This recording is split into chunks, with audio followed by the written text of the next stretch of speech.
You are listening to a One Pint Stand, a Minnesota craft beer podcast that tells the stories of craft beer in Minnesota and beyond. So kick back, relax, and grab a cold one. The show starts now.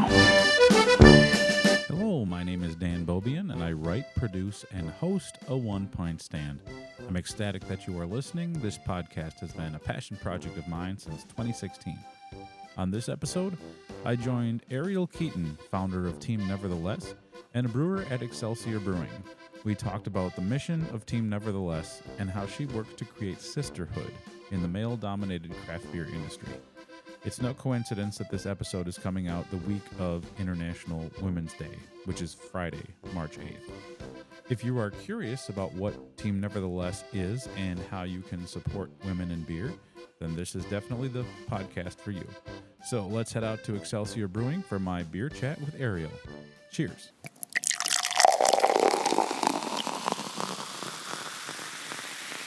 Welcome to another on-location episode of a One Pint Stand. I'm your host, Dan Bobian, and I am out here in Excelsior, Minnesota at Excelsior Brewing Company, being joined by Ariel Keeton. Thank you so much for having me. Of course. Thanks for having me on. Yes. I'm a little embarrassed to say that this is my first time visiting Excelsior. I know it's been around for over a decade, but as they say in the professional bowling world, better late than never. So we're here kind of huddled amongst the stainless steel in the back. There's going to be some music in the front later on, so we hunkered down back here in the brew house. And I am excited to chat beer with you. So let's do it. Tell me your story. Tell me your beer story. I know that we've kind of met in passing at festivals, and I know that you're heavily involved with Team Nevertheless. And I think it was at ABR, we kind of like started chatting about sitting down to do a podcast. And before we get into Team Nevertheless, which is a very exciting entity in craft beer for good, tell me how you wound up in this crazy industry. I feel like I kind of just fell into it. So while we're in the stainless forest here, which is my favorite term for a cellar, I had just graduated from the U of M, and I have a bachelor's in history. So of course that means brewing. Like Right. And I was kind of, bouncing back and forth, not sure what I was going to do, and brewing kind of just fell into my lap.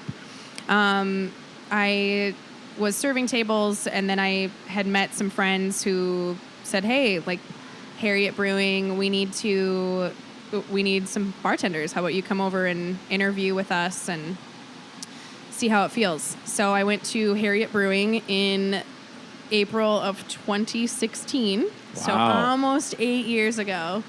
And I did an interview, decided, yep, I want to be a beer tender. I want to learn more about this.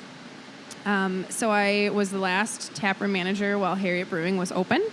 They closed in November of 2016. So that last chunk of time was my first step into this wild industry. Wow, that's crazy.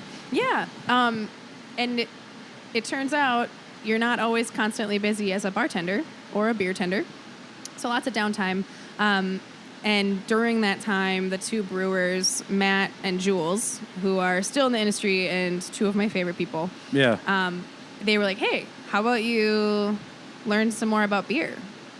And it was a little subtle. And then I started helping clean kegs, helping fill kegs, learning the difference between beer filtered and unfiltered, how things were processed at Harriet. And I kind of just got really excited. I was like, oh, well, maybe I could do this full time. I kind of want to learn more about it. And the last week I worked at Harriet, I met the owners of Tanzenwald Brewing Company down in Northfield. Okay. And they said, hey, we need a taproom manager and an assistant brewer. We're going to be opening up a taproom in Northfield. You should come interview with us. And my first question was, well, where's Northfield? And what is that? And I don't know. So turns out I ended up working for them for about a year and a half. Okay. And at that point, I was doing half back of house, half front of house. And I just wasn't getting the joy out of the front of house anymore as I did earlier in my life. And I decided that I really wanted to just do full-time production. I wanted to learn how to make beer, do it full-time, learn how to be more creative with it. And I started applying to every and any brewery that I could. I was sending out like introduction emails to random breweries, and I'm sure they all thought I was crazy for doing so. But I heard back from a few of them, and it only takes one. It only takes one. I think I remember one of them I had sent to, I want to say it was Steel Toe, and I was like, yeah, I'm super fun and I like cats. Please hire me. And I'd never heard a response back. So they must have been dog people. they must have been dog people. So after that, I got hired at Badger Hill full time. And that was kind of at the time of the Badger Hill and Finnegan's alt prop brewing situation. I was hired there, and that's where I learned the most there. I kind of grew the most as a brewer. And that's where the seeds of Team Nevertheless were founded. That's kind of, I had the space and the platform to be more creative there and learn more. And the people I worked with were awesome there. And they pretty much just said, hey, go do the thing. And we'll be here for whatever you need. Tell us what to order. That's really cool. Yeah. And unfortunately, they hit hard times as well during COVID. And a lot of us were let go due to financial reasons, unfortunately. Yeah. So I kind of had a mini meltdown as a person, as one does. You weren't the only one. Yeah. And at that point, I kind of spent a couple months just scratching my eyes out and reading a lot of books. I think I read like 16 books in 4 months. I was just couldn't figure out what to do. Yeah. And I worked for Prize Brewing at that point. They picked me up. I learned some things there, and then I decided I needed something that gave me a little bit more creativity again, more room to play. Yeah. And I found Excelsior, and I really didn't know a lot about it. I had been here once to drink beer before I started working here, and never really thought about it. And here I am, and I love it. So you mentioned that as you were talking, I was kind of thinking that it's got to be difficult because depending on the size of the brewery and kind of if they're a production brewery, you mentioned you wanted at one point you were looking for more room to play, and that's got to be hard to find in an industry when there are set, like if a brewery, not so much nowadays, but probably back several years ago, when flagships were a lot more prevalent, if you got to keep brewing, 40 barrels of this beer, 40 barrels of that beer, when do you fit in the creative beer that that came to you after reading like a beer book and you're like, hey, I wonder if this would work. How does that work here? And maybe what are there beer recipes kicking around in your head that you're like, well, as soon as there's an opening, I want to do this. What are some of those things that you like to try? Ooh, yes. I like to experiment with kind of weird adjuncts. Like I'm curious about sumac, spruce tip. Those are on my docket for this year. Okay. They just didn't fit with my timeline last year. And here we do have to keep a lot of our flagships on draft. Obviously, like those take precedence. Right. But thankfully, there are 3 of us brewers here. So there's my boss, myself, and our other brewer, Julian. So if I want to try something brand new, we do have a pilot system, so I can that was gonna be my next question, extra play with like random shit. So I can have somebody else can brew on the big brew deck, and then I can go play on the little Tinker Toy brew house we have up front. It's just a little 3.5 barrel system, and it's adorable. Yeah. So that one's kind of the the absolute playground. And if something sticks at that level, then we kick it up to the 20 barrel system. Okay. But we do have a little bit of flexibility there where, if my boss needs to brew one day so I can play with something new, that's totally cool. Like they're pretty relaxed and very excited for new things here at Excelsior. So there's really no limit. Okay. And I'm still getting used to that because I've met many limits at other jobs and been told no so many times I can't count. So I'm always waiting for the other shoe to drop sometimes when it's like, oh, they didn't say no. Oh, Yeah. I can make this random mishmash of whatever that my brain came up with at 3 a.m. Cool. Okay. Let's see if it works. Well, I would imagine that is one of the big draws of this career path is obviously there's the scientific aspect of it and just like kind of like putting pieces together. If you're a brewer, I don't know if you love cleaning, but it's a big part of it. So there's probably like part of that routine that is satisfying and, but also that playfulness of kind of like, I wonder if this would work. Like you said, like an idea kicking around your head at 3 a.m. is like, hey, let me write this down. I wonder if this would be great. I'm happy to hear that you have a pilot system so that you get to put that out there. Because I sometimes worry that as an industry, craft beer is almost kind of becoming too narrow when it comes to options that they're providing drinkers. I always tell people, like, nobody's going to find out if they love a brown ale if they can't find one on tap. So Yes. What have been some of the things that you've brewed that have resonated with your local regulars? Let's see. We recently released our version of Banquet, which is very exciting.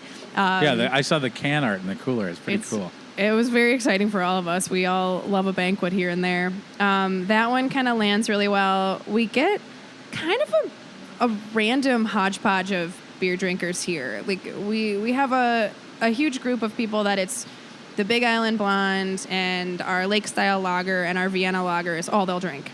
Yeah. But then we have some people who come in and they only drink our brown ale, which is awesome. Or they'll stay on the darker side of the beer spectrum. We do a peanut butter stout where we put actual peanut butter cups into the kettle, which it's always exciting because then it's like free snack day for me. Yes. Yes. So we have a really good variety, and one of our core beers is a brown ale, which, speaking of brown ales, I love them. And they are really hard to find. I know. Like, nobody makes them year-round. I hate that. And I love a good brown ale. So anytime I'm at a brewery that I haven't been to before or haven't been to in a while and I see a brown ale, I always get it. Yeah. Always got to try it. It's one of the styles that originally reeled me into craft beer. I'm like, this is so unique and different. I've never had anything with this much flavor and this much roast, and I really liked it. And it's kind of sad that that's not everywhere. There was a time when you'd walk into any place and they'd have a brown ale, an amber ale, like all that stuff. But like, so I'm happy to hear that that's one of the things that you brew frequently. Yes, we do have a pretty good wide range of beers on draft here. I think we have 20 draft lines. I think it's 20. It's an extensive list. I know that, like, a long list. like when I walked in, it was like, okay, wow, there's a lot of stuff to choose from here. And I'm drinking the dry hopped Kolsch. Yes. Which is quite delicious. What is it dry hopped with? That one is HBC like 1670, which is a very easy to remember hop name, of course. Yes, I'll look for it at my local homebrew shop. And you put an interpreter droid in here from Star Wars is what that sounds like. I think there's a little bit of Sabro in there too, so it's not too crazy, but just a nice little subtle hop punch there. Yeah, I like it. It's very, very easy drinking, but I do like that how it finishes. It kind of wakes up your palate, gets you going a little bit. When you're not here, I always like to ask brewers, like, which is kind of funny because I also know that, like, when you're done brewing, probably the last thing you want to do is go drink beer just because you're around it all day. But what are some of your go-tos when you're like maybe out and about on a weekend, craving a beer? Where are some of the places you like to gravitate towards? Well, I do frequent 9 Mile Brewing quite a bit in Bloomington. John and Riley do fantastic work down there. It's also really close to my house, so it's my closest watering hole. Perfect. So I go there pretty frequently. I have a couple of sports bars that I enjoy going to. One of them is called the Sports Page, and it's like the perfect dive. Okay. You know, they've got good in food. Bloomington? Yes. Okay. Yeah, Nice. it's great. They're always changing up their tap lines too. That was the first bar that I ever had moose drool on at, and that's how I learned about that beer, was at the Sports Page, and I fell in love with it. That is old school. Yes. That is old school craft. Like a long time ago. Oh, yeah. man. I used to brew, they had at Northern Brewer, that was one of the extract kits. They called it caribou slobber because they didn't want to get sued. Yeah. But that always turned out really well. Moose drool was iconic back in the day. Such a good beer. They kept it on draft for at least 12 years straight. Yeah. Because one of the owners of that bar, they called him Moose. Oh. So he had to have moose drool on. And I remember I must have been like 21 or 22. And I looked at the list and I was like, oh, brown ale, moose drool. That's funny. I guess I'll just order that. And it turned out like I would have to get one or two anytime I ever went there. And now they don't have it on draft anymore, which makes me very sad. But yeah, it's been a while since I've seen that one on tap. Although it's like, I mean, there used to be way more places to go to find a vast tap list selection. The beer bars are few and far between now, so it's cool to hear you say that you've got one really close that has a nice tap list. So yes, same with North Star Tavern in Bloomington. I usually try not to leave too far from my house on the weekends. I'm out all the time during the week, so it's nice to stay close to home. But North Star Tavern is also in Bloomington, and I want to say they have like 24 draft lines, and they're always rotating, and it's 90% craft. So it's a great place where I'm like, oh, I can't go to every brewery in the metro every week, so I can go somewhere and have 20 to 22 new options. It's pretty cool. Yeah, I was really excited when 9 Mile opened because that seemed kind of like a brewery desert almost. I mean, you'd have to travel a ways to stumble upon something pretty cool from a brewery standpoint, but seems like 9 Mile is filling that void. Have you heard of any? I know that there were some other breweries like in the works, but I haven't heard any. I haven't heard anything information? solid for anywhere Bloomington adjacent either. Okay. Before 9 Mile, it was Wild Mine was the closest one on the border of like Minneapolis, Richfield. Sure. Otherwise, you'd have to go out to Eden Prairie, Eagan, Burnsville. There was just nothing right there in the center of the South Metro. Yeah, that's really interesting. Seems like there could. I'm surprised that there isn't more out in that direction. Yeah, I think a lot of it was like city legislation took an eternity to even give the green light. Yeah. And 9 Mile it's booming. I mean, there's always people in there. They're doing cool events all the time. They've got food trucks. And their space is pretty cool. It's in a little warehouse district. Yeah. And it's kind of tucked back. It's tucked back, but it's so close to everything else. It's a little like nice little gemstone right in the middle. Yeah. Yeah. That's cool. When you're not brewing, when you're not reading, what else? That probably maybe takes up all your time. I know. What else are you into? What else do you do to kind of recharge your batteries? Recharge my batteries. I mean, I do read a lot. I read 25 books last year, and I was pretty stoked about it. Yeah. What's your go-to literary genre? Ooh, I do a lot of nonfiction. Okay. I like learning about real-world events and different perspectives on the same event. Okay. So my degree is in World War II and Holocaust studies. So some nice light reading, real good for a happy Monday or Tuesday. But it's so fascinating because you learn different perspectives of the same thing. Yeah. And I'm given this one body and this one life, so I will only know my own experiences. Mm-hmm. And I think it's so powerful to read what other people go through. As much as I can't say, like, oh, I totally understand that, I can at least empathize with it more. Yeah. And hearing different points of view, I think it's utterly fascinating. Yeah. I usually read 2 books at a time. And right now I'm reading a novel, which is very rare for me. I'm reading Anna Karenina because I decided a 1,000-page book would be fun to try. Why not? Yeah. That's right. And I don't know anything about the story. I just knew it was a classic. I found it in a free bin, and I was like, all right, well, if I have no knowledge going in, I have no expectations. So maybe it will be the best thing ever, or maybe I will regret it after page 800. I don't know. That's the same philosophy I have when I'm trying to pick out a paint by number book. So that's very interesting. It's perfect. Yeah. But I'm also reading a book called Under the Banner of Heaven.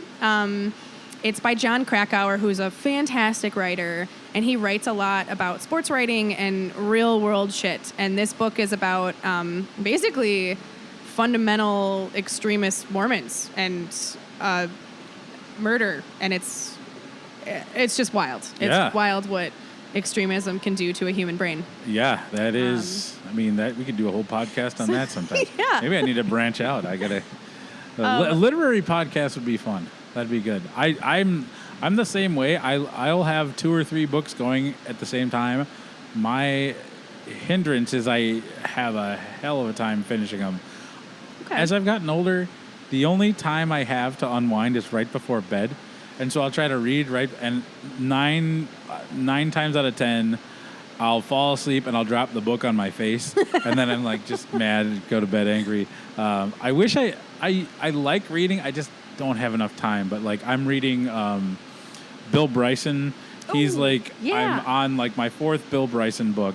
I've actually got 2 Bill Bryson books going at the same time right now, which is a little confusing. But I like his writing style, and I like how he writes about travels and just his unique, the people that he meets and different things like that. Yes. So that's the kind of book I like to read. I love his writing style. I'm also reading a book that Aaron Ziert lent me like 2 years ago, the red book on loggers. Oh, and I'm like 2/3 of the way through that. But every time we get together, he's like, do you still have my logger book? That's his Minnesotan way of saying, hey jackass, read it. finish it up. So, but reading is fun. Reading about beer is fun. And drinking beer is fun, too. Also drinking beer is fun. Yeah. But yeah, when I'm not reading, I do like to go for runs. It's a nice way to pound the pavement, kind of get out of my head for a little bit. Yeah. I have a crazy orange tabby cat. His name is Mr. Darcy. He's wonderful. Awesome. He's insane, but I love to snuggle with him. And he's a cat that demands to be picked up and carried. So every morning we have this routine where I get up first before my partner does, and he sprints to wherever I am in the house, and I've got to carry him while I get my coffee ready, try and brush my teeth while holding a cat. I'm learning a lot of new balancing skills. Yeah. And I try and travel and see new places too. So those are kind of my go-tos. I attempt to do an international trip once a year just to kind of see a new place, learn how adaptable I can be in a completely different culture. And it kind of makes me feel more human sometimes. I can just escape a little bit, learn about anything else. Yeah. Yeah. Where's the next destination?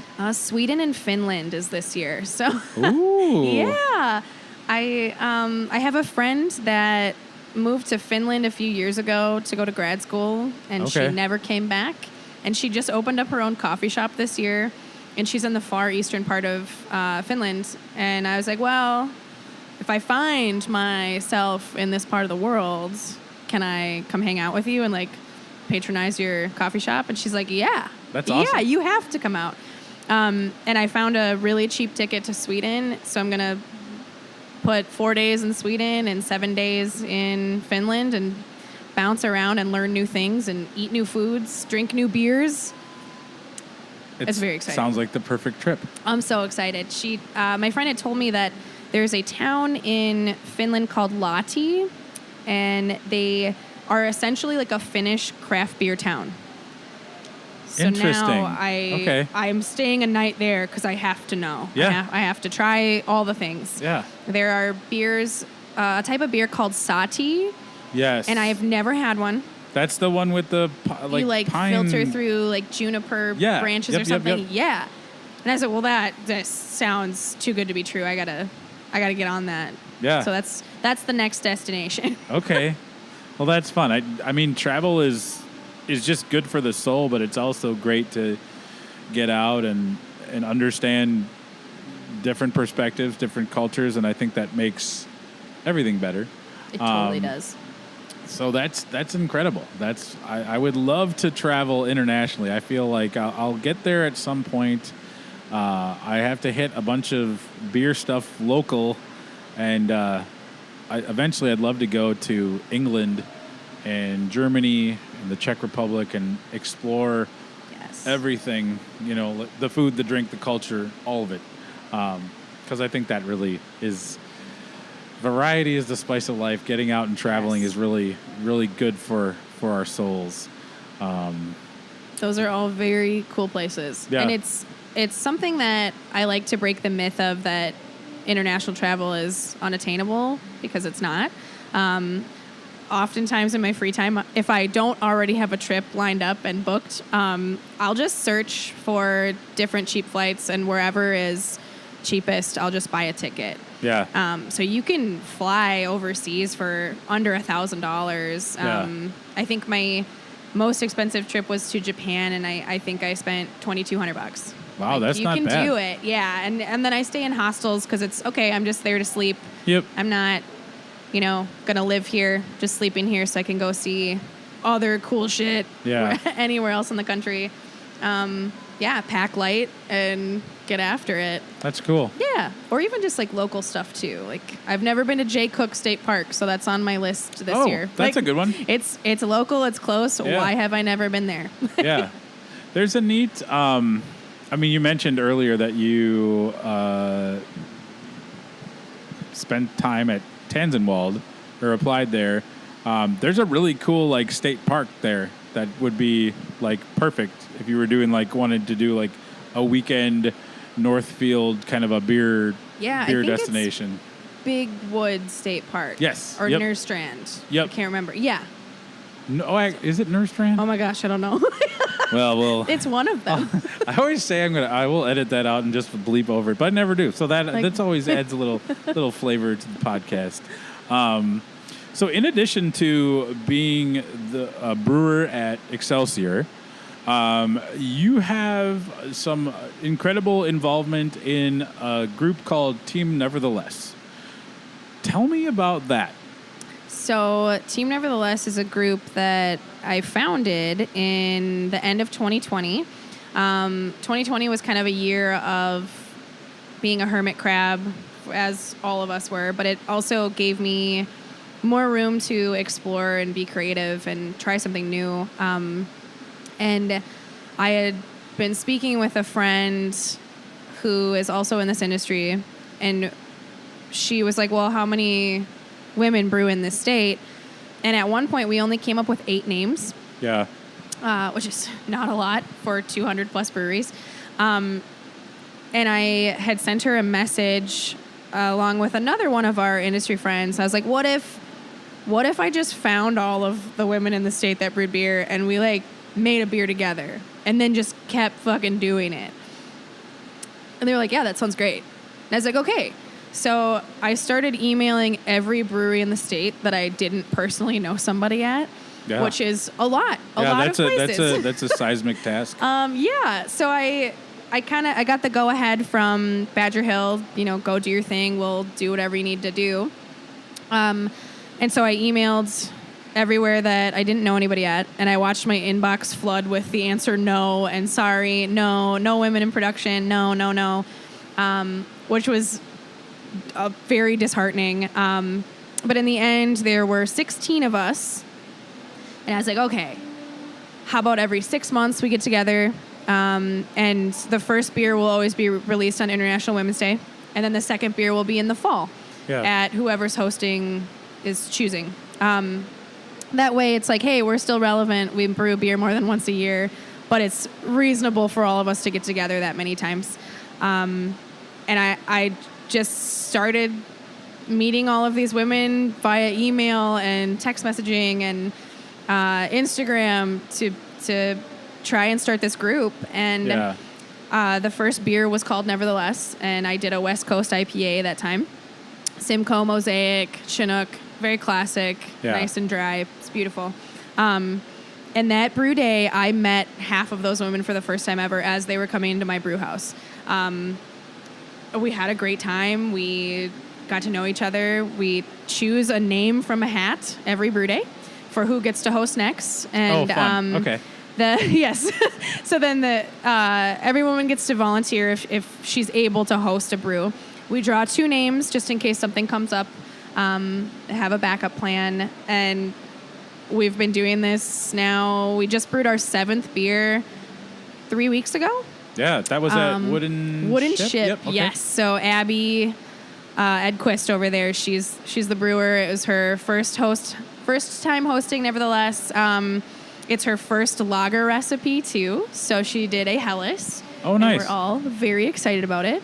The beer is called The Lady of the Brew House. It's going to come out on March 8th, which I believe is a Thursday this year. It's a Wednesday or a Thursday. I can't remember. But yeah, so then at the brew day, we'll draw the next name. So in the fall, we'll actually be heading to Torg Brewing out in Spring Lake Park. Okay. Owner Debbie Torg and her daughter Samantha run the brew house there. So it's going to be their turn to brew whatever they want. It's a neat little spot. It's a cute space. Yeah. It's confusing when you walk in because there's a staircase and you're like, am I in the right spot? Where's the beer? Yeah. I was like, it felt like a church basement. You walk in and like, oh no, there's a neat little area upstairs. Ascend to the bar. Yes. So they are gonna host in the fall, and it's great because it gives every woman an opportunity, whether they're at a bigger brewery or a smaller brewery, to write her own recipe, to name her own beer, and to, feel like she's part of a bigger community of women in beer. And that's what's really important. When I first started brewing, there were 6 to 8 of us in the whole state, and I didn't know any of them. So to have almost 30 of us now, we have this bigger network where it's like, hey, so-and-so, I don't have this yeast. Could I get a brink of yeast from you? Or, oh, I'm short 10 pounds on this hop. And it's more of like a bigger network, but also a little less intense, I guess. Like, I feel like it's hard to approach some male brewers, even if they are working close in proximity to your brewery, to be like, hey, I don't know you, but can I borrow this? Whereas it's like, okay, well, we all have this rapport from Team Nevertheless. Yeah. I know 28 women I could call and say, hey, like, I'm short on this grain. Could you spot me until our order comes in tomorrow? Like, it's not a big deal. It's a special feeling to be part of a group of people that don't really often interact with similar types of people. Yeah. And so I understand that, and I really applaud you for getting that started. It's Thank so you. important. Like, and sometimes I don't know. I guess as a member of BCC, sometimes I struggle to really convey to somebody who is not a person of color why BCC matters to me so much. Yeah. But it's like you said, that network, that support system, I think it's more comfortable. Yes, it's way more comfortable, and just like that feeling of when you get in that space and around the people in the group, you can let your guard down. Yes. And be authentic, be yourself. And I think that there's so many people just take that for granted everywhere they go. Yes. And that is unfortunate for those of us who don't have that ability. Yeah.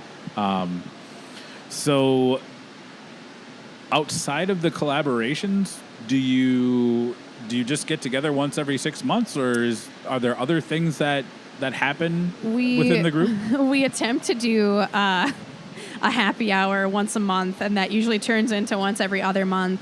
And anybody can host a happy hour. Okay. You don't have to be part of Team Nevertheless. You don't have to be a brewer. You could say, hey, I bartend at this brewery. I want to host one. Like, get in contact with one of us. We'd absolutely be happy to do that. And everybody is invited to Nevertheless happy hours. We do send out a chain email. I would like to start us posting it on our social media. I don't control our social media. Jordan Nordby does of Buddha Pills, because I am not the best with technology. It's hilarious. I think my grandma and I are on the same par. I'm just not there. I can attest to that. As I sent you the outline for the show, you're like, just email it to me. I don't want to get into a wrestling match with Google Docs, and I was fine with that. That's great. Google Docs and Google Drive work 50% of the time for me, and then I can't figure it out, and I'm like, well, I just need an email, or just mail me a paper copy. That's funny. Then I can color on it. Yeah. But if somebody approaches me on Instagram or sends me a message too, I can also get somebody involved on we have a whole email list, a spreadsheet of people who are in the industry, of people who are interested in becoming a brewer, all of these things. But we want anybody and everybody to show up to a Nevertheless happy hour. That's honestly the best time for people who aren't in the industry yet or aren't brewing yet.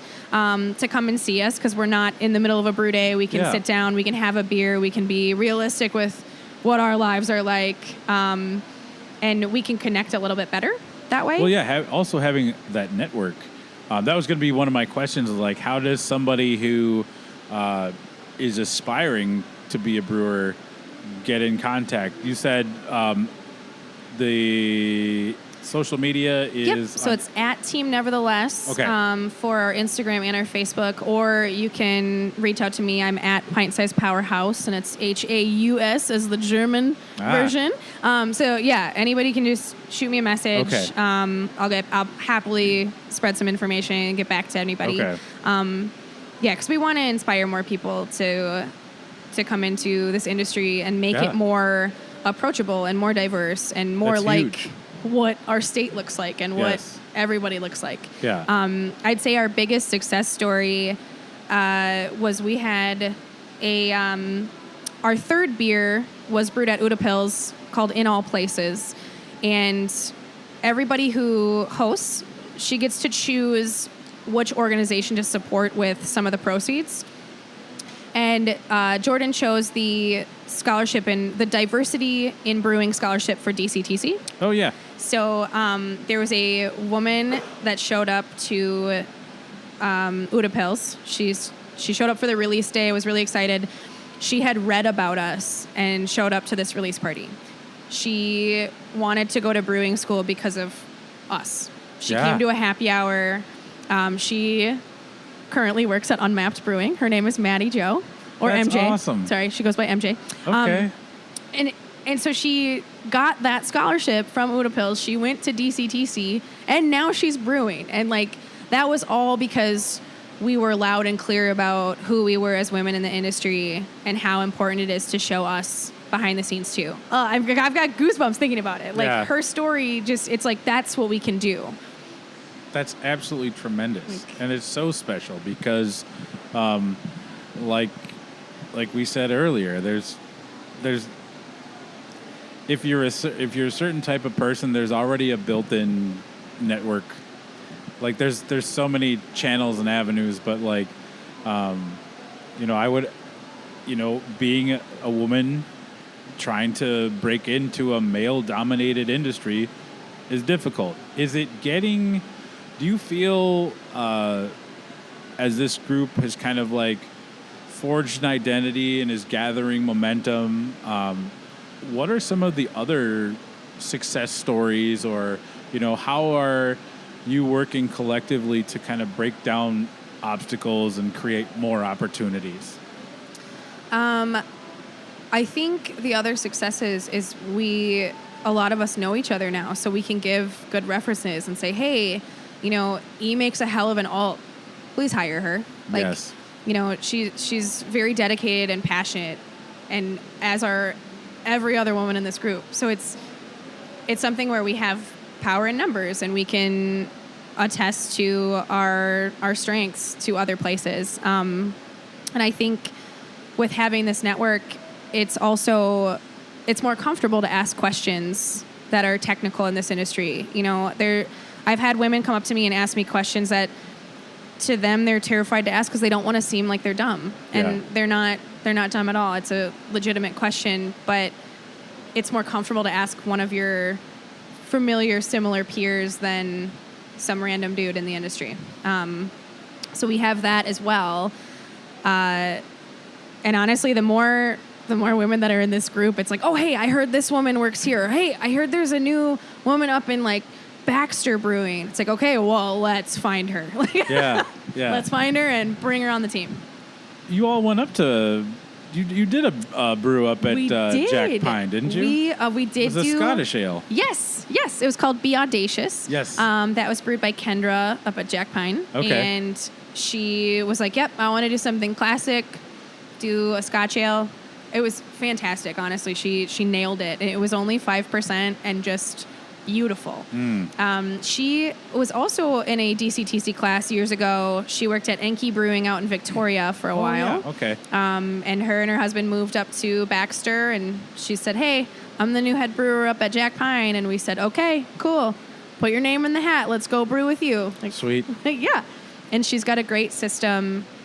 And that's another cool thing is we get to see how other breweries make it work. Yeah. And, oh, hey, I've never heard of doing that before. Maybe I could add that in, or maybe I could talk to my coworkers or boss about changing up our SOP on something. Like, that is powerful, too. Like, when we all do better, we all do better. Yes, you know? yes. I would imagine that there's a lot of people that would consider you a mentor. Who do you look up to? Who has kind of helped take you under their wing and given you advice, given you support and encouragement in this industry? Honestly, it's been a lot of dudes because there were no women when I started. So there's Matt Onholt. He is the head brewer over at, Waldman. There we go. It's like, it starts with a W. Or Waldman. I always say the I was W. like, there we go. He's been so fantastic. I mean, he was the one that kind of held open the door for me in the industry and was like, here, this is how this works. And I've never been afraid to ask him questions and say, hey, like, this is what's happening with my fermentation. Could it be X, Y, or Z? Or am I just losing my mind? So he's been one of my biggest mentors in this industry. Honestly, my partner, he used to brew. He's not a brewer anymore. He kind of lost the passion for it a little bit, and it is not easy to make a living as a brewer. Right, and I have to imagine I could see how one would burn out easily. Yes. It's very physically demanding work.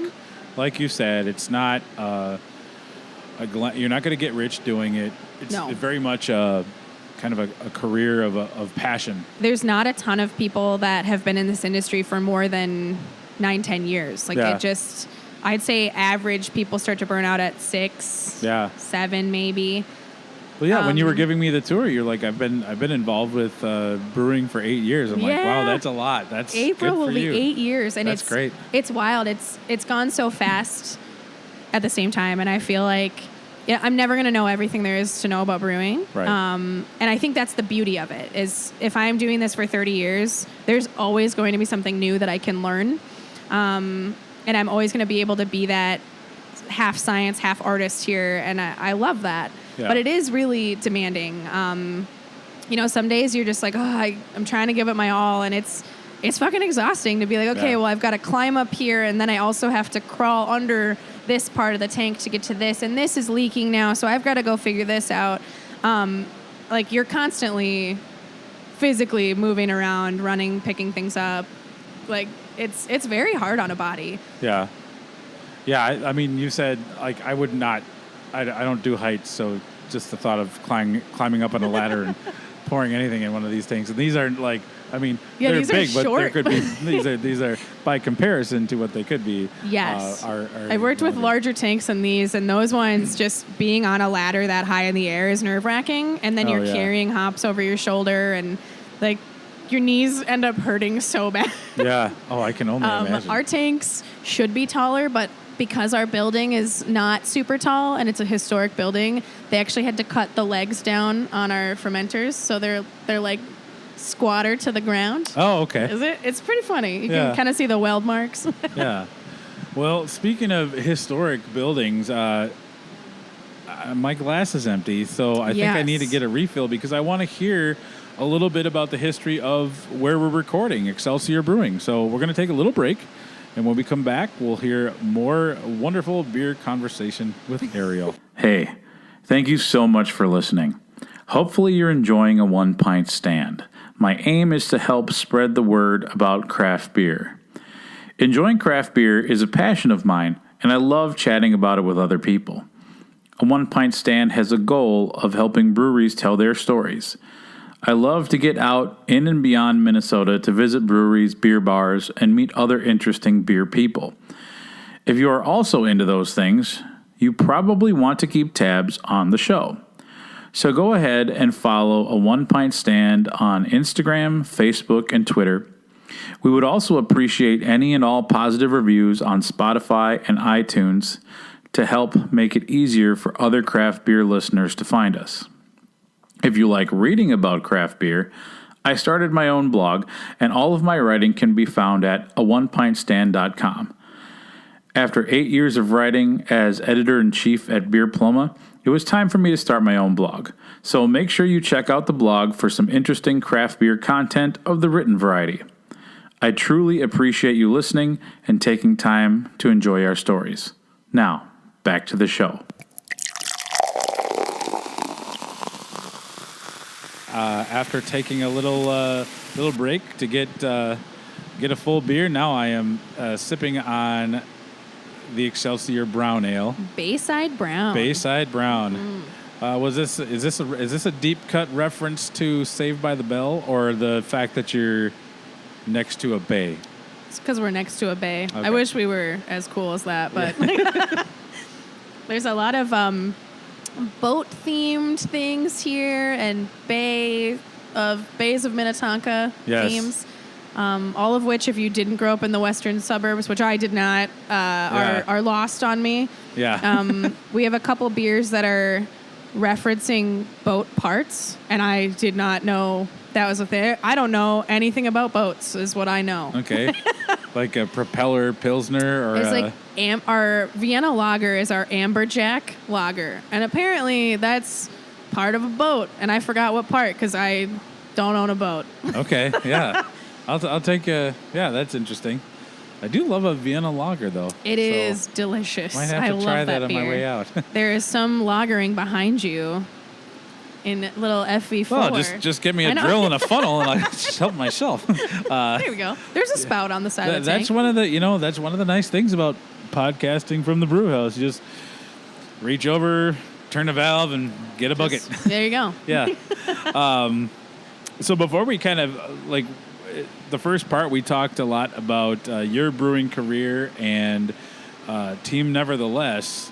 And I know that you are going to be releasing, there's quite a few beers releasing on International Women's Day, which is March 8th. Yep, March 8th. Okay. So do you want to give folks a little sneak peek of what they should have keep their eyes out for? Of course.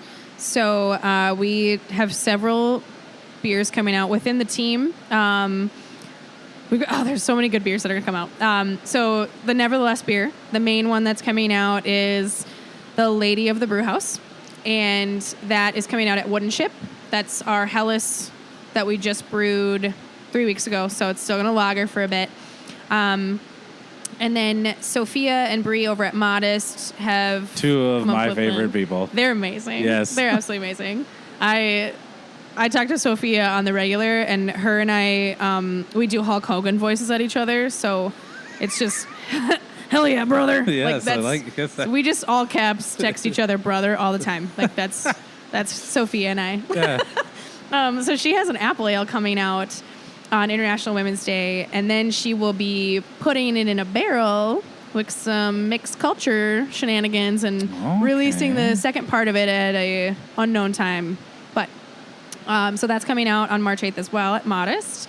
Then over in Waconia, Amy over in Waconia does a white IPA every year for International Women's Day. She's done that for years. Myself, I have a West Coast IPA coming out on March 8th called A Beer of Her Own. As in, a league of her own, or a league of their own. Sorry. Yeah. That's a great movie. And I was hoping that maybe I could get that beer into a bar of their own. I was going to say that'd be the perfect, I think that would be so cool. Yeah. I poked our sales guy. I was like, hey, go find the owners of a bar of their own, and maybe they'll think it's cool enough. Jillian, I don't know if she knows about this podcast, but maybe it exists on her radar. That would be pretty cool. When you said the name, I'm like, oh, it should be pouring at a bar of their own. That's really cool. Yeah, and I think they're slated to open on March 1st, which is very exciting. Yeah. Go watch all the women's sports at a women's sports bar. Like, I'm so excited. I love women's beach volleyball. Like, I get so aggressive watching it because it's like, they're just so fast. Running on sand and being able to like dive and get upright and be able to spike a ball within 3 seconds. Once I'm down on sand, I'm just I'm a cat. Like I'm just cat in a sandbox. I'd be like, no, I'm good. Yeah.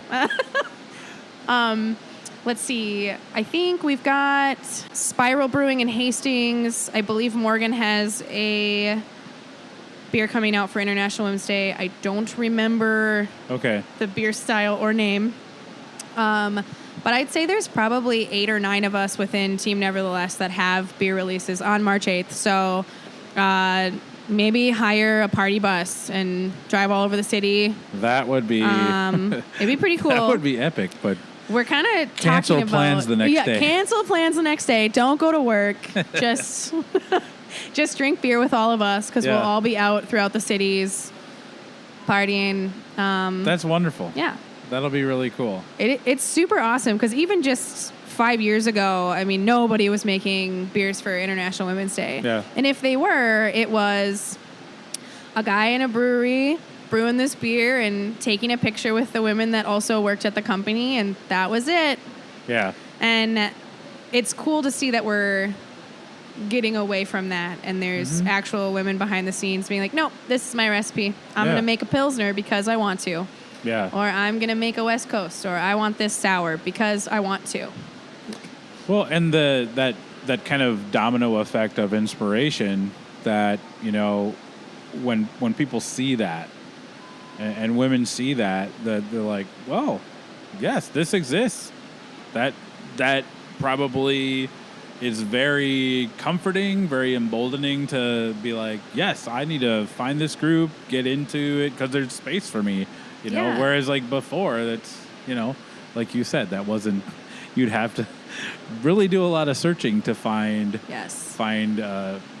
women brewers. So that's very, very cool. I'm excited about that. I'm lucky I follow you all on social media, and it's fun to see the excitement of like when you all get together and hear stories, but also to see the different varieties of beers that you all come up with is really also very, very exciting. So it's a cool thing. So if you're listening, you want to keep tabs and follow along Team Nevertheless. They're on Instagram, Facebook, and then releasing beers on March 8th. Yes. All over town. So drink all of our beers. Yes, and find them. I'm excited. There's a lot. I wish I would have, because didn't you brew? You did one, maybe about a year ago at the Spiral. Was that an ESB or something? I missed that. ESB is like one of my favorite beer styles, and it's very underrepresented in the... Yeah, she did an awesome job with that beer. That was called Mind the Gap. Yes. Yep. Yeah. And all of the names, we try and come up with something that's a little more empowering, but a little, subtle for some of them. And they just kind of happen. They show up. So we've had Nevertheless, as in Nevertheless She Persisted, Definitive Few, which is what we consider ourselves. Yeah. In All Places, which was a Ruth Bader Ginsburg quote, women should be in all places where decisions are made. Mind the Gap, as in the gender gap. Was there another one? We're Not Waiting was the one from Black Stack. That was a Keller beer. Fantastic. As in, we're just not waiting for opportunities to be handed to us. We're going to go take them. Yeah. So we just keeping them going, be audacious, and now a lady of the brew house. That's awesome. So, yeah. Yeah, such an exciting thing and such an important group. I love hearing that there's people coming together to be more visible, because representation absolutely matters. So that's very exciting. So we're here at Excelsior. Yes. You gave me a tour earlier on, and I guess I didn't know kind of what I was really walking into. I know that Excelsior's been around for quite a while. I didn't know that this was used to be a garage, a car garage that has somehow become a historically protected building. Yes. But it's cute, it's kind of on the corner. Tap room is really spacious, nice stage. As a matter of fact, I think that's why we're back here, because there was some live music and podcasts and live music. I didn't want to compete with that, so we're back here.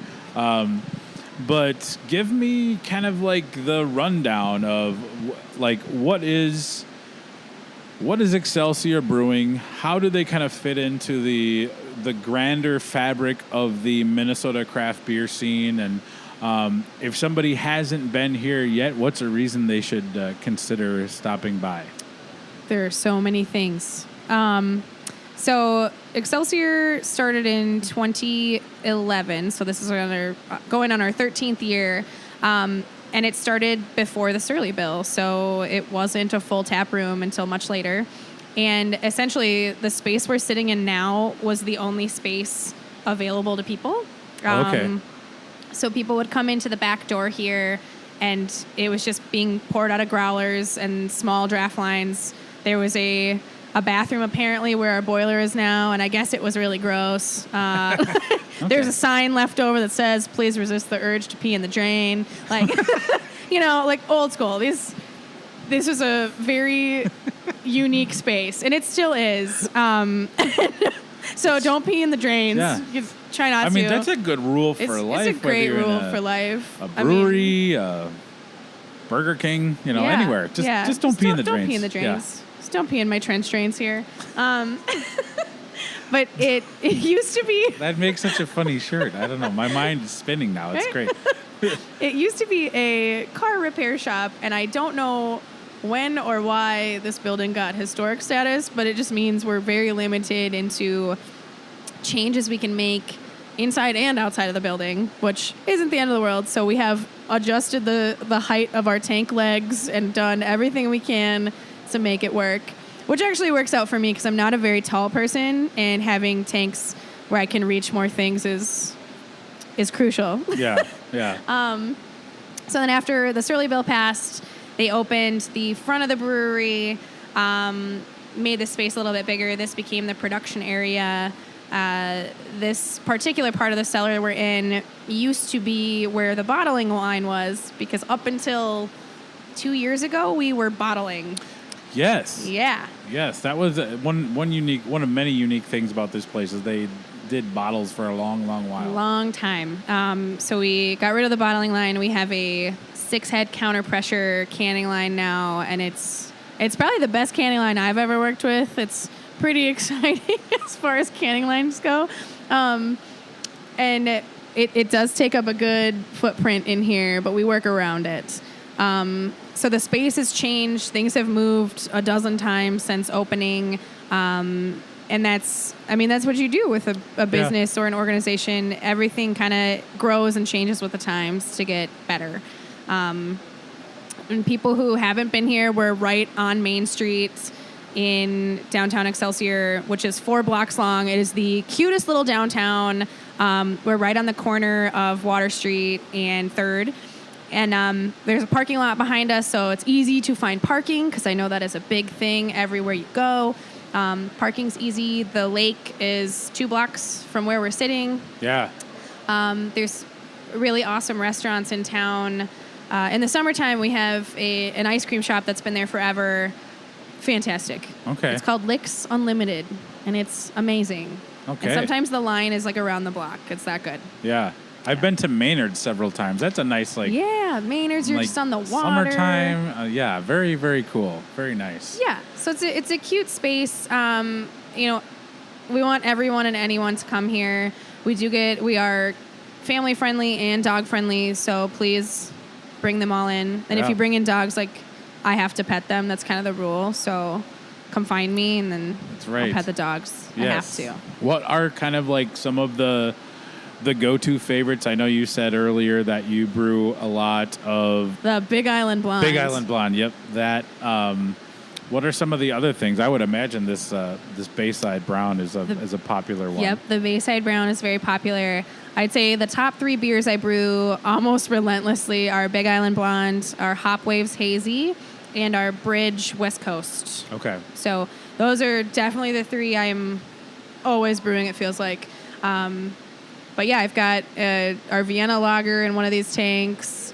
I have our Citrus Blonde, which is a seasonal that we add tangerine to change up the hop profile.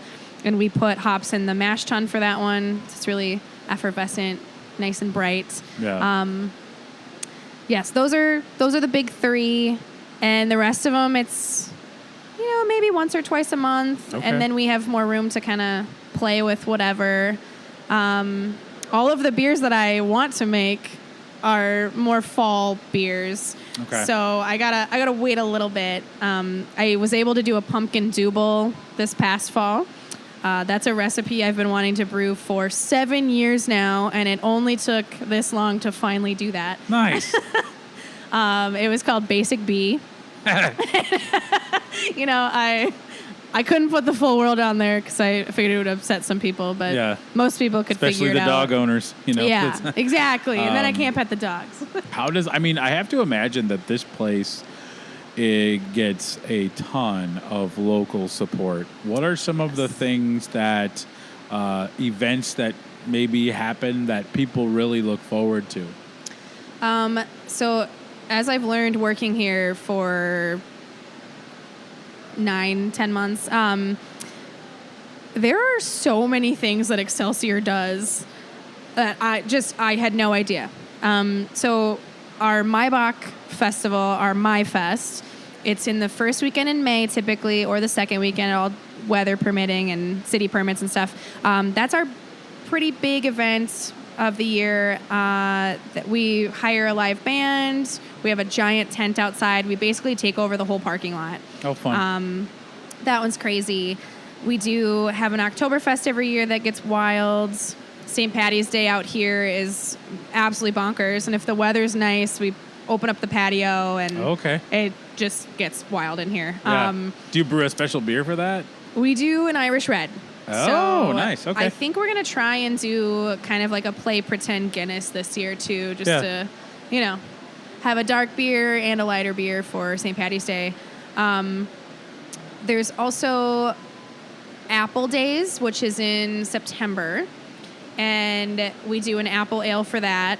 And this past year, we went to the Arboretum and fresh pressed like 25 gallons of apple juice. Oh, nice. And I think they're a new breed of apple is what the Arboretum said. We weren't allowed to know what the breeds were, but I didn't care. I, eat a couple apples here, press some juice, drink some fresh pressed apple juice. What's not to like about that? Exactly. Yeah.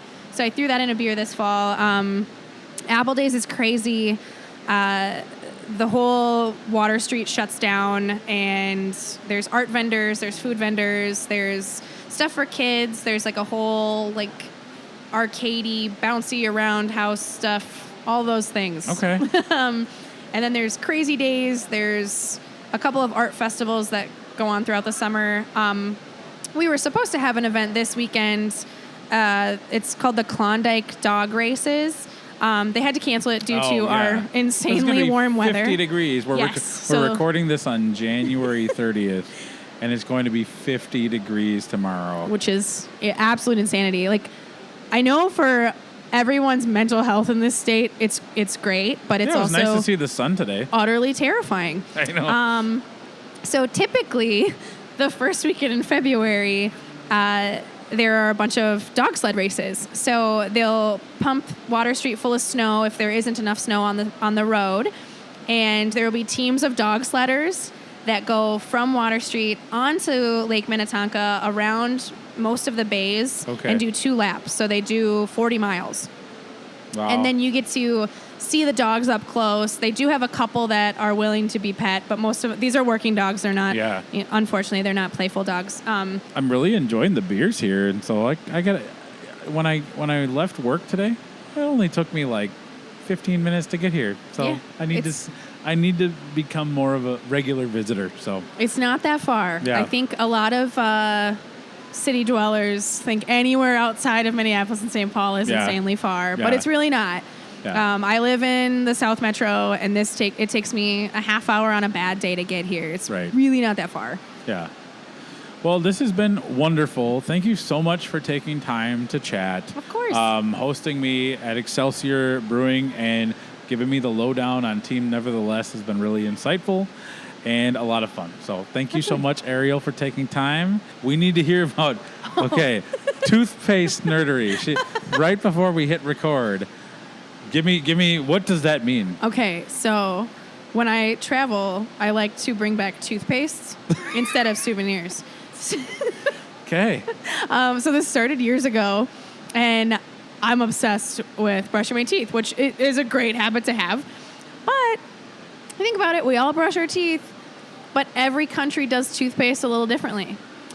So like I had some toothpaste from Iceland it tastes like Jägermeister, which wasn't a great flavor. Yeah, that one wasn't a very good one. Sweet mother of pearl. Yes. and like some places do vanilla or cinnamon, or I've got like a strawberry mint one at home from the UK. Interesting. Yeah, so it's just like we all do the same thing, but we do it a little bit differently, and I think that's pretty cool. Yeah. And like it's a practical thing. I'm all about practicality as a person. Yeah. Yes, I've asked friends who have also traveled if they can bring back toothpaste if it's a country I've never been to, and a lot of them are like, why?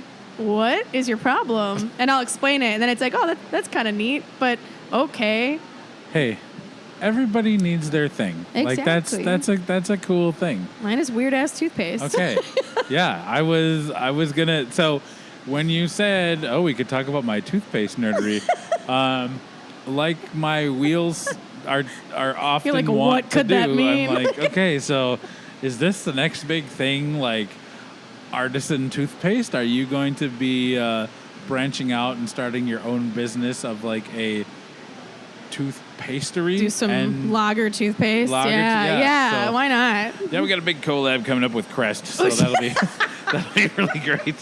Yeah, look out for that. Yeah, and then Tom's is next. It's gonna go wild. The Colgate Kolsch, watch out.